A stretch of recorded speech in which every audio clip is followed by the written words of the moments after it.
Chapter 17, The Thinhorns, Dall Sheep and Stone Sheep. Northwestern Canada and Alaska hold the world's most available wild sheep, and they occupy some of the most magnificent country. The Thinhorn sheep of the far north have always been very special to me, and for many reasons. Like all hunters of my generation, I grew up devouring the works of Jack O'Connor, so of course I knew that sheep hunting was superior to all other forms of the sport. It was the 1960s, and O'Connor was growing older. By then, his days of hunting bighorns, both the desert sheep of Sonora and the Rocky Mountain rams of Alberta, were long since over. The sheep hunting he was writing about was Dall sheep in the Yukon and stone sheep in the Cassiars.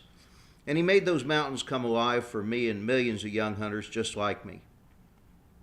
Unlike many, however, I was fortunate. My dreams of those northern mountains didn't have to percolate in my subconscious for decades. In 1973, well over 30 years ago now, my dad and I went to the Cassiars.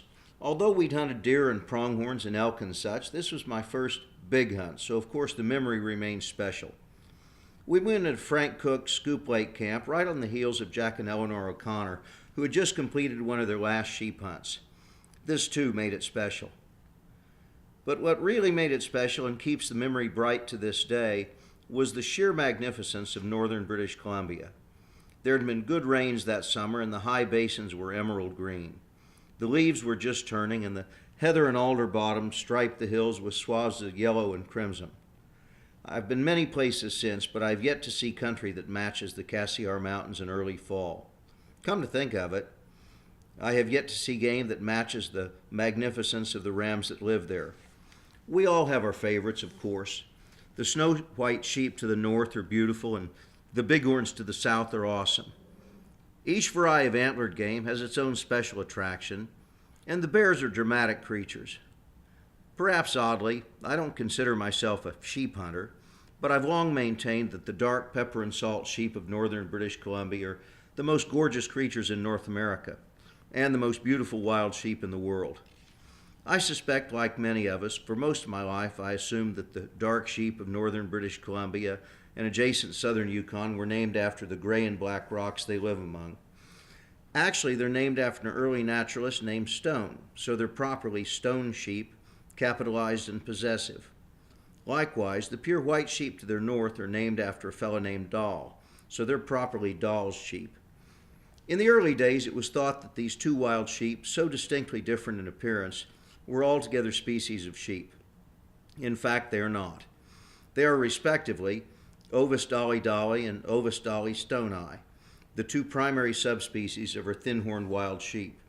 Although the stone sheep is slightly larger and has the potential to grow slightly larger horns, the primary difference is color. Stone sheep in the heart of their range are very dark, and Dall sheep are pure white. This, of course, is a problem for the animals. They only know that they're sheep, neglecting to indulge in the color distinctions we humans are prone to. There is therefore a fairly broad intergrade in south central Yukon where sheep in a given band may range from more or less white to more or less gray. These are the so-called Fannin sheep, which at their most classic are very light in color with a dark saddle patch, but they can actually be any shade or mixture of white with a sprinkling of dark hairs. To keep things simple, most record-keeping systems decree that Dall sheep are pure white, while thin-horn sheep with dark hairs mixed into the white are stone sheep. Historically, this has never caused a problem. Although a few dark hairs may occasionally be found, the sheep of Alaska are white, as are the sheep of the Mackenzies and Northwest Territories. The sheep of northern British Columbia are dark, except for a small band of Dall sheep in that little northwestern corner around Atlin, north of Skagway, Alaska. The sheep of western, northern, and even far eastern Yukon are also pure white. The sheep of western, northern, and even far eastern Yukon are also white Dall sheep, with the only area of contention being a relatively small region east of Whitehorse and north of the British Columbia line. This is the primary transition zone, split between just a small handful of outfitters. It's an irony of history that these have become some of the most desirable hunting territories in North America. In the earlier years of serious sheep hunting, these Yukon outfitters could hardly give their sheep away. They weren't pure white, Only rarely were they the very classic dark stones, and few were the collectors who really wanted the unrecognized Fannin sheep. Things changed. The white Dall sheep occupy a huge range, from the Mackenzies clear across the Yukon and on to western Alaska, found in most mountain ranges throughout. They're quite possibly the most numerous wild sheep in the world, and to this day there's little human encroachment into their habitat. The stone sheep occupies one of the more limited ranges of the world's wild sheep. They're found only in the northern third of British Columbia, straddling the Rocky Mountain Trench into the ranges on both sides, and a bit farther north into the Yukon. In the 1950s and into the 1960s, this wasn't a problem. Northern British Columbia was huge and remote, and there were lots of sheep for those adventurous enough to reach them. In that era, the stone sheep was very likely to be the last leg of the journey to the Grand Slam. Things changed rapidly. The cult of sheep hunting grew, egged on by the matchless writing of Jack O'Connor. The number of hunters in search of the Grand Slam grew as well. In his later years, O'Connor regretted this tremendously, but, despite rumor and legend, it was not he who coined the phrase. That distinction goes to Grancel Fitz, who was among the very first to accomplish the feat. In answer to the sheep fever and helped by the proliferation of float planes, good outfitters fully penetrated BC's limited stone sheep range. By the early 1970s, the stone sheep was the most available of all the wild sheep. The stone sheep was my first ram on my long journey to the 4 North American wild sheep. Given the current availability of desert bighorns, I'm amazed that I was able to complete it at all 30 years later. But that 1973 stone sheep was a wonderful start. There's a story there. In 1973, a mixed bag hunt in British Columbia was my graduation present from college.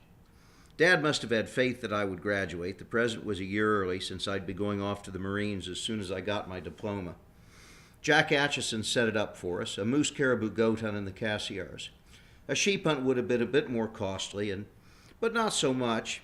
So at some point I asked Jack, still my friend and mentor after all these years, if there was a possibility. He recommended that I show up in camp with a tag, the cost was $25 back then, and talk to the outfitter. I was just a couple of weeks out of officer candidate school, and after a decade of long-haired American draft dodgers, old Frank Cook liked me, or at least he liked my haircut. Pop talked to him, and he allowed that I could have a stone sheep for $500, provided I'd agree to take a nice ram, but not one of his big ones. A few days later, my Indian guide and I glassed 2 rams feeding a short distance from a long chute that ran from the basin we were in almost to the top of the mountain. We bailed off our mounts. I'll never forget the lesson I learned when, leaving the horses and dashing the short distance to the cover of the chute, he said, "Sheep can't count." We toiled up through the steep rocks, overshooting the rams by a significant margin. Even at that, the shot wasn't difficult. At least the first shot wasn't, but I missed him clean. And the second shot, as he ran through the heather ahead of the lesser ram, was one of my better ones. I regret very much not hunting that country and those rams more than I have, but things changed quickly. Too many non-residents were taking too many sheep, and for the first time, there was significant resident hunting pressure as well.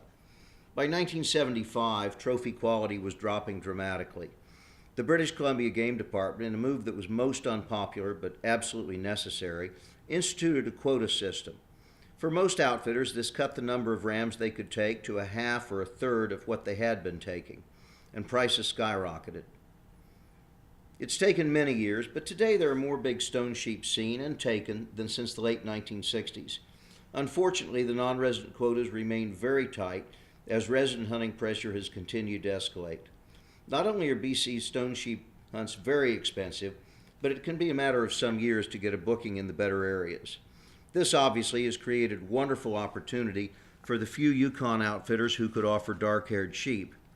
Historically, the Yukon rams run a bit smaller, but with much lighter pressure and the rams having a chance to live longer, not to mention more available and somewhat less expensive hunts, Yukon stone sheep outfitters have done very well the last couple of decades. Good for them. I'll not pretend to be an expert on our Thinhorn sheep. I've hunted them just 6 times, 4 times for Dalls and twice for stones. However, from this limited perspective, I do have some opinions on the hunting of them. First off, hunting wild sheep differs very little the world over. The Ovis genus is not a creature of the high, slick rocks like the goat genus Capra. He's a creature of grassy bowls and alpine meadows. However, the hunting does differ because within that framework the altitudes and vegetation differ dramatically. Having been fortunate enough to have drawn good bighorn tags, and also having broken my back and my heart in Montana's unlimited permit country, and having done some sheep hunting in Asia, it's my opinion that most sheep are not generally so difficult to hunt as most deer. They see well, but in general are not nearly so wary as the deer of the world. The secret the world over is first finding them and then getting close enough for a shot. The difficulty of doing either varies with the terrain, the relative density of the sheep, and probably the hunting pressure they've endured. Bighorns, for instance, are legendary for their craftiness and their propensity to stay in timber. Given pressure and or warm weather, this is true. But take a good limited permit area and some cool weather, and bighorns are much easier to hunt than the thinhorn sheep. But add in some hunting pressure, warm weather, and a relative scarcity of sheep, and bighorns are exceedingly difficult. Now, with most thinhorn sheep hunting, you can take away the timber. When it gets warm, the sheep, especially the stone sheep, will stay in the brush and be difficult to find, but not nearly so difficult as bighorns under similar conditions. Of course, it depends on the mountains. My second stone sheep hunt was a foot hunt in the Skeena Mountains of northwestern BC, and in an area that had been developed very little. The lower slopes were a jungle of thick brush and devil's club, impassable to a horse and virtually so for a man. On the second from last day, we finally found a band of rams far, far up a steep-sided valley. We might have reached them in 2 hard days, and we might not have, but we couldn't have gotten back. So I watched them through the spotting scope for several hours, just little wiggling worms across the great distance that I couldn't cross. It's my opinion that today, hunting stone sheep is more difficult than hunting Dall sheep. Because they're further south, there's more brush. 30 years ago, given time and effort, success on a big ram was virtually assured. There are more big rams than there were just 25 years ago, but today and perhaps forever, big stones ram are scarce and take lots of looking. The looking isn't difficult. Stone sheep are indeed colored like the rocks, but they don't live in rocks. You'll find them in the high saddles and basins, and they're not so difficult to glass, not nearly so difficult as bighorns. Although heavy brush is a problem, most of the mountains they live in are neither especially high nor especially rugged. Horseback hunts remain the most common, a big plus for covering ground and seeing country. When you move north into white sheep country, the timberline drops in elevation, and the tops become, if not necessarily higher, more barren. This is an important distinction because nothing but nothing is as easy to glass as the pure white Dall sheep. Reaching them can be a different story, but even Stevie Wonder could glass Dall sheep. Rocky Mountain goats, especially billies, tend to be off-white and can be confused with pale rocks. With Dall sheep, there is no question ever. They show up like salt crystals mixed with pepper, and you can see them from distances much too great to ever get to, let alone judge horns. This doesn't make them easy to hunt, it just makes them easier to see. With sheep, of course, that's half the battle. Having said that, it was only recently that I finally took a big Dall sheep, and he remains the only ram I've ever seen that approaches the magical 40-inch mark. He was a 12-and-a-half-year-old ram with good bases and perfectly matched horns, just under 40. So I guess I've never actually seen a genuine 40-inch ram. They're there, but they aren't easy to find. Horseback hunts are relatively common in the Yukon, but most of Alaska and the Mackenzies are too remote to bring in horses for the season, and the winter is far too harsh to keep them there. Horseback hunting has a significant advantage in that you can cover more ground, and the more country you can glass, the better your chances of seeing a big ram. On the other hand, country that's accessible to horseback has often been hunted hard, and the older rams may be somewhere out of Cayuse country. This is not to say that backpacking is necessarily the best option. Dall sheep show up well at great distances, but they live in huge country and aren't exactly on every hillside. I generally prefer backpack or foot hunting because with horses, no matter what happens, sooner or later you have to come back to them, and that may not be the direction you wish to go. However, hunting the northern mountains on foot is tough stuff. They may not be especially high, but they're often very rugged and they're certainly very big. It isn't for everybody, nor is it automatically the best course to a big ram. This depends on luck as well as effort and persistence. There's also a psychological difficulty with foot hunting, even if you're in pretty good shape. Sooner or later, no matter how much discipline you want to have, you may reach a point where a ram is going to bite the dust. A number of years ago, I hunted the Wrangells in eastern Alaska, a rugged and dramatically beautiful range. Early in the hunt, we spotted 3 rams far across an impossible canyon. 2 were beyond full curl, one tight, the other flared. That was about all we could tell. The distance was horrendous. We moved on the rams before first light. In August in Alaska, this was about 2 a.m. They were on a very steep side hill, a series of rocky chutes. We got there by mid-morning, but of course the rams had moved. We side-hilled along, slipping in the steep shale, and then the wide-horned ram stepped out on a rocky point above us. By then the commitment was made. I took a snapshot and missed him. Now the commitment was really made. I'm not sure we ever looked at the horns again, but we sure did keep hunting him. The 3 rams headed out, and between following tracks and getting the occasional glimpse, we stayed with them. About 4 o'clock in the afternoon, we finally caught them crossing a little shale slide. I shot the wide-horned ram that I was fixated on, and my partner shot the other ram, full curl with a deeper curl and heavier horn. Neither was a monster, but his ram, the one I never gave a second glance to, was actually better than mine. This didn't matter. Both were lovely rams, but neither was as big as I'd hoped for, and I had more than a week left to hunt. I should have looked more closely before we passed the point of no return. By the way, the other part of the equation, it was now 5 o'clock in the evening, and we had 2 sheep to pack out. Dark caught us about midnight, and we huddled by a pale willow fire for 2 hours before trudging on in twilight. We stumbled back to base camp sometime in the late morning, at the end of the longest hunting day I've ever spent. Nearly a decade later, I went on another backpack hunt with Arctic Red River and the Mackenzies of Northwest Territories. That season opens in July, when the sheep are slick and sleek in their summer coats. The grassy slopes are emerald green and the weather's mild. If you're man enough, you can hunt from about 2 in the morning until just past midnight, just taking a little break when the light becomes too dim for glassing. On a backpack hunt, chances are good you won't hold that schedule for more than a day or so. Thinhorn sheep seem to follow the pattern of most wild sheep, being more active in the evening than during the early morning hours. So my guide, Stu Langlands, and I would normally sleep as long as we could in the mornings, often not leaving our spike camp until well after noon. Once out, though, we'd hunt through the afternoon and evening, generally stumbling back into camp during that brief period of semi-darkness. We saw sheep and legal rams every day, but the days passed and we never ever saw the kind of ram I was looking for, and that area normally produces. I'd been warned about this. Outfitter Kelly Hogan told me that the bigger rams usually don't appear until mid to late August. It wasn't that I disbelieved him, but where would they appear from? The mountains are there and the sheep are in the mountains, so surely we'd see the sheep that were there. When a good outfitter gives you his best suggestion, take it. Within 2 weeks of the completion of my hunt in mid-August, 3 rams over 40 inches were taken from that same area. I never saw one close to that, although as the hunt drew to a close, I had looked at an awful lot of rams. We were down to about a day and a half left, and Stu wanted to keep looking. A better man or better hunter than I probably would have kept looking, but I let the pressure of stories to write and time slipping away get to me. We spotted a very pretty, heavy-horned, fully legal ram far across a deep valley, and I shot him after a great stalk that brought us within 60 yards. I don't regret it. I'd long wanted a Dall sheep in that shiny summer coat, but next time I'll go when the outfitter tells me to go. It was in September of '99 when I took my big Dall sheep. This was in the bonnet plume country then owned by the late Richard Rogers in the Yukon. I'd envisioned the same kind of gentle green mountains I'd hunted in Northwest Territories, but the bonnet plume range in east central Yukon is abrupt and jagged, as rugged as any sheep country I've ever seen. It was a tough hunt, but not a long one. We hiked up from a base camp and just before dark glassed several rams at long range. We moved on them in the morning, and late that afternoon I shot the kind of Dall's ram I'd always wanted.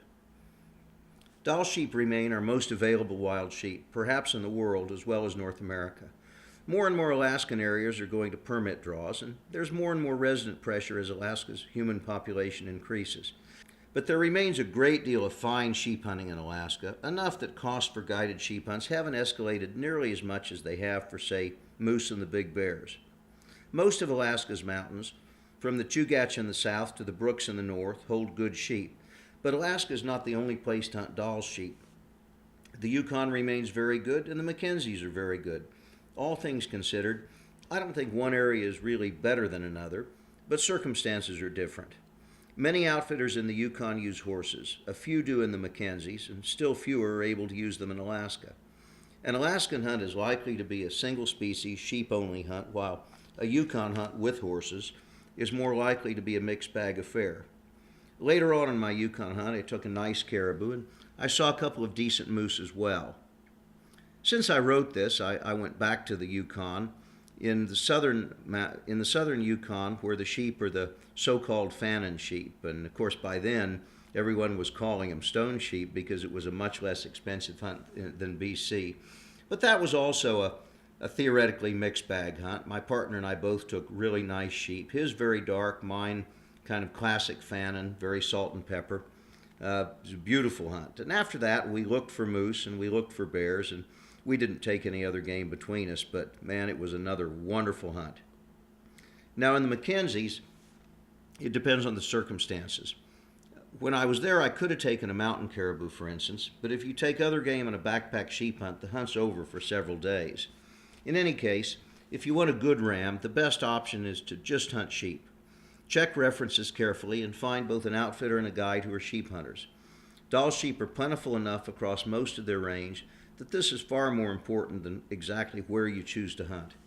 The options for hunting stone sheep remain few.